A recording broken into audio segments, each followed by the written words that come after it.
Faz um bom tempo que eu não falo mais do Globo de Ouro aqui no canal, por todas as questões que a premiação carrega há muitos anos, né? Globo de Ouro é uma premiação que muita gente talvez que não acompanhe tão de perto não sabe, mas que teve muitos problemas nas últimas décadas, talvez. Uma premiação que tinha muito poucos votantes, que não era muito claro quem votava e que tinha muitos escândalos de séries, filmes, produtores dando festas, dando presentes para votantes e nomes absurdos aparecendo na premiação. Bom, eu volto a falar do Globo de Ouro agora porque parece que deu uma mudada na premiação, eles acabaram sofrendo muito por conta dos escândalos, quase que o Globo de Ouro deixou de existir, basicamente, eles tiveram que reformular, inclusive agora tem alguns votantes brasileiros e muito interessantes, né? Então, agora na Abracine mesmo, na Associação Brasileira de Crítica de Cinema, tem nomes que acabam conseguindo votar no Globo de Ouro por conta disso e toda uma seleção e tudo mais, alguns nomes muito interessantes, inclusive de amigas minhas. Então, agora eu acho que o Globo de Ouro, pelo menos, ele ganha uma cara mais interessante, uma cara mais clara, digamos assim. A gente sabe mais quem vota no Globo de Ouro. Para quem não sabe, o Globo de Ouro não vota o pessoal da imprensa americana, quem vota é o pessoal da Hollywood Foreign Press, ou seja, a imprensa estrangeira que trabalha em Hollywood, agora se amplia para a imprensa estrangeira que não necessariamente trabalha só em Hollywood, como eu disse, tem caso de críticos da Abracine que trabalham aqui no Brasil. Então, acho que se torna uma premiação um pouco mais interessante a partir disso, ainda que não seja uma grande prévia para o Oscar, como muita gente pensa, porque o Globo de Ouro não compartilha votantes com o Oscar, assim como o Critics' Choice Awards não compartilha votantes com o Oscar. Dito isso, eu acho que é uma lista aqui, no geral, bem esperada e que deve se repetir em grande medida no Oscar. Claro que aqui tem também a divisão que o Oscar não tem de drama e comédia, ou drama e comédia e musical, né? Enfim, o drama como essa categoria que, se não for comédia, não for musical, é enquadrado na categoria de drama. Aqui a gente tem o grande vencedor, como era esperado, Oppenheimer. Não seria a minha escolha, mas deve se repetir, pelo menos por enquanto, é a cara do que vai se repetir no Oscar. E talvez o grande vencedor aqui de ter conseguido alavancar um pouco mais as suas campanhas seja Anatomia de uma Queda. Eu vou passar categoria por categoria, mas a importância é essa. O Globo de Ouro, ele não é uma prévia para o Oscar, mas ao mesmo tempo ele é a primeira grande premiação televisionada na TV americana. Tudo isso, como eu sempre digo para vocês, é usado em campanha. Campanha para você divulgar o filme, fazer mais votantes assistirem aos filmes. Tudo importa na campanha para o Oscar. Então você ganhar o Globo de Ouro é uma forma de você ter mais um artifíciozinho para vender o seu filme para os votantes da academia. Usar isso mesmo na divulgação de marketing e tudo mais. E nesse sentido, a Anatomia de uma Queda acaba sendo muito importante para o filme, porque não foi o filme selecionado da França.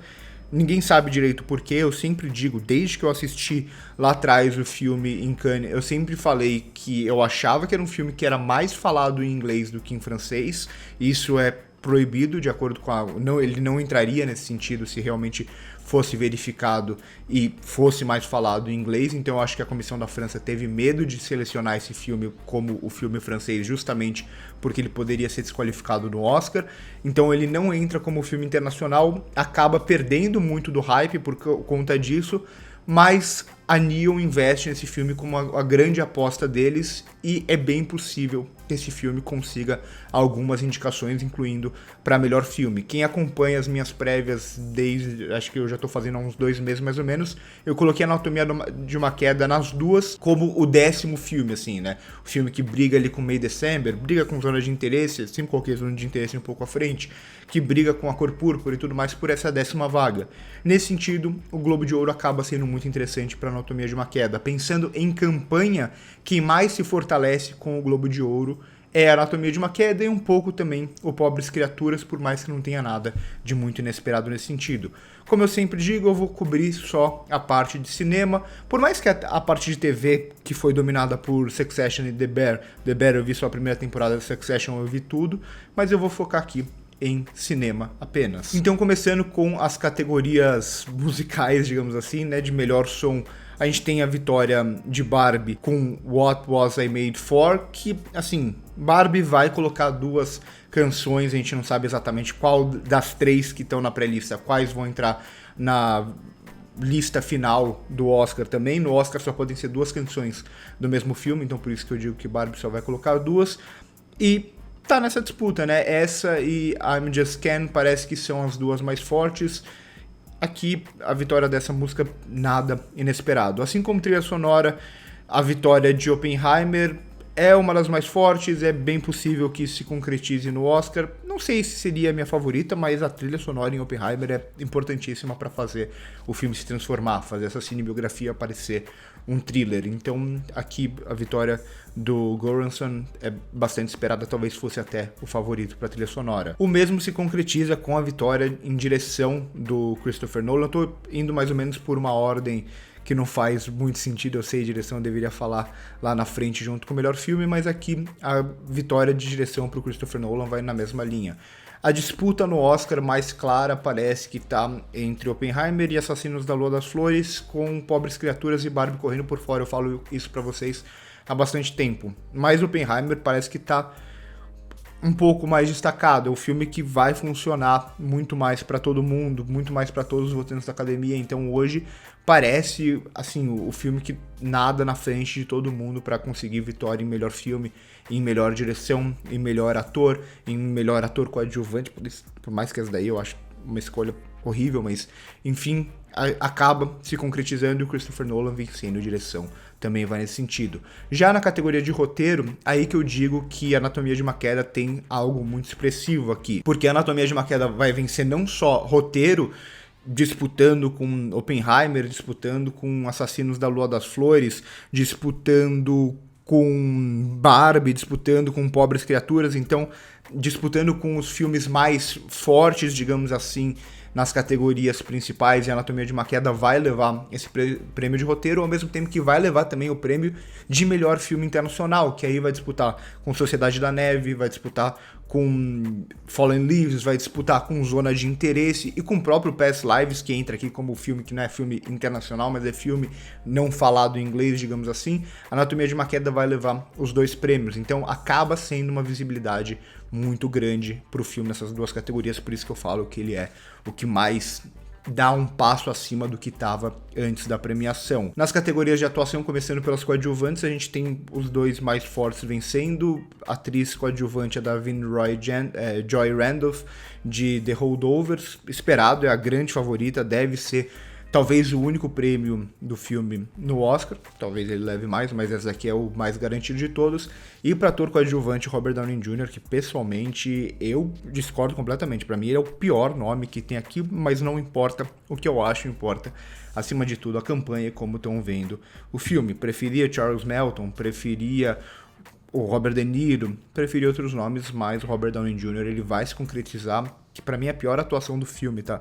Mas vai se concretizar aqui como o grande nome para a categoria de ator coadjuvante. Entrando nas categorias de atuação principal, digamos assim, acontece a divisão que a gente já esperava. Então a gente tem 2 grandes nomes para atriz no Oscar quando tudo é unificado.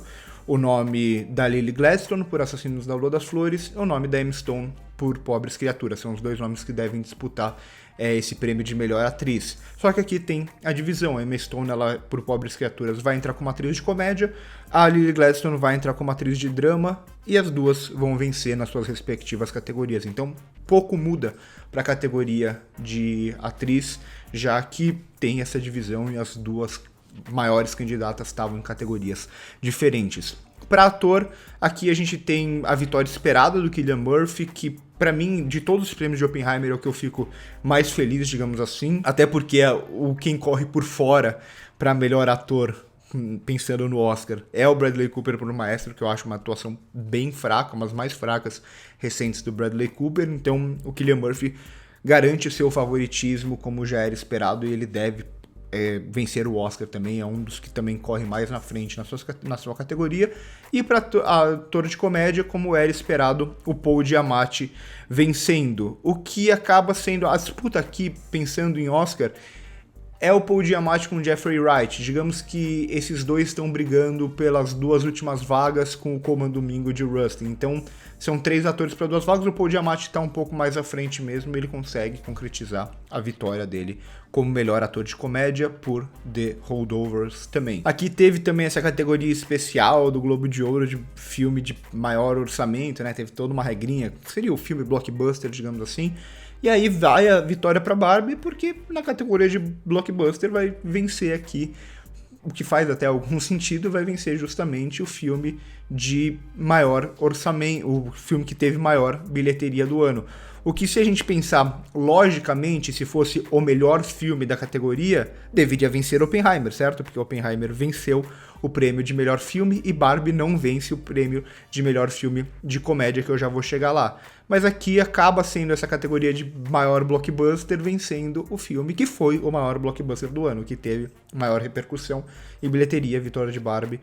Não diria se é esperado ou não, porque não tem como ter uma base, já que essa é a primeira vez que eles colocam esse prêmio, que pessoalmente eu sou completamente contra esse prêmio existir. Melhor animação aí uma questão interessante e que pode pesar bem contra a Homem-Aranha através do Aranhaverso. Homem-Aranha através do Aranhaverso é o grande filme da Sony para essa temporada. Eles até têm Napoleão, que vai investir em categorias técnicas e tal, mas pensando até em melhor filme, a Sony ainda se esforça com muita dificuldade para colocar Homem-Aranha através do Aranhaverso nessa 10ª vaga de melhor filme. E aqui eles não conseguem ganhar o Globo de Ouro, eles perdem pro Menino e a Garça, que vai chegar no Brasil também pela Sato Cinema, ainda bem, antes do Oscar, ainda bem, o novo filme do Hayao Miyazaki. Eu vejo essa disputa para a categoria de animação no Oscar mais acirrada do que parece. Claro, as animações americanas elas sempre vão ter muito mais chance e hoje eu ainda vejo Homem-Aranha como a animação com mais chance de vencer o Oscar. A categoria a academia é bem conservadora para essa categoria, mas acaba pesando contra principalmente Homem-Aranha através do Aranhaverso, pensando, por exemplo, em um melhor filme. Mais uma vez, o Globo de Ouro não é uma prévia, mas acaba gerando algum tipo de destaque para o filme. Se um filme que é uma animação que tenta entrar na categoria de melhor filme, o que é muito raro de acontecer, tem que tentar muito mais do que os outros filmes para conseguir essa vaga. Se não consegue nem vencer o Globo de Ouro de melhor animação, acaba complicando bastante a campanha da Sony para tentar essa vaga. Pensando em Oscar de animação, aqui a gente tem os 2 grandes nomes, né? Homem-Aranha através do Aranhaverso e O Menino e a Garça do Miyazaki, que vence aqui. Eu ainda não assisti o filme, não posso comentar sobre ele, mas eu acho interessante ele vencer o Globo de Ouro. É uma das surpresas, entre aspas, mas geralmente acontece isso. Geralmente a animação que ganha o Globo de Ouro, na maioria das vezes não é a animação que ganha o Oscar. A categoria de melhor filme internacional eu acabei já falando ali na leva do Anatomia de uma Queda, então Anatomia de uma Queda vai garantir esse seu favoritismo aqui no Globo de Ouro em cima de outros nomes, como por exemplo o Past Lives, né, o Vidas Passadas, que chega agora em janeiro no Brasil. Ele concorria nessa categoria, concorria na categoria de roteiro. É um filme que sai sem nada, ainda que eu acho que isso não vai pesar muito pro filme. Eu acho que é aquele filme que vai ter algumas indicações, vai ter indicação a melhor filme e vai, no máximo, brigar por um prêmio na categoria de roteiro. Aqui, vitória de Anatomia de uma Queda. E as categorias divididas de drama e comédia, a gente tem... Aqui mais importante até em comédia do que em drama. Em drama tudo bem, a gente tem Oppenheimer vencendo Assassinos da Lua das Flores, que eram os 2 mais fortes, continuam sendo os 2 mais fortes para melhor filme, mas o favoritismo era mesmo de Oppenheimer. Em comédia eu já vi uma briga um pouco mais aberta entre Barbie e Pobres Criaturas. Eu sempre falei para vocês, eu vejo Pobres Criaturas, que venceu Veneza, na frente de Barbie nessa disputa, como o terceiro filme na disputa por melhor filme. Aqui acaba acontecendo isso, Pobres Criaturas vence Barbie na disputa de melhor comédia. Mais uma vez, isso pode ser importante para a campanha do filme, pensando em Oscar. De forma geral, nada disso pesa para o Oscar, mas pesa a partir do momento que você tem mais armas para fazer campanha. Então, o Globo de Ouro, acho que no geral, tirando a vitória de Anatomia de uma Queda em melhor roteiro, eu acho uma lista assim, bem esperada. Na verdade, são todos os nomes que eu apostei, os únicos que saíram um pouco disso foi o The Boy and the Hero, que eu achava bem possível que ganhasse, e o Anatomia de uma Queda em melhor roteiro aqui, roteiro unificado, né? Não tem divisão de original e adaptado, é tudo uma coisa só. Então por hoje é isso, continuo fazendo a cobertura das premiações bem por cima, mas antes das indicações ao Oscar eu faço as minhas apostas em todas as categorias, e depois das indicações ao Oscar a gente vai fazer uma live aqui, eu faço o comentário pessoal delas, depois a gente vai fazer uma live aqui no canal, com o canal inteiro reunido, e também, como todos os anos, a presença do Dali, da Lenogari, que grande amigo, que é a referência de Oscar, principalmente aqui no YouTube. Ele vem participar com a gente também numa live para comentar as indicações do Oscar quando elas saírem. Acontece isso ainda esse mês, no dia 23, se eu não me engano, uma terça-feira. Então por hoje é isso, curte o vídeo se gostou, se inscreve no canal se não é inscrito, passa no primeiro comentário fixado para ver as nossas outras redes sociais. Por hoje é isso e corta.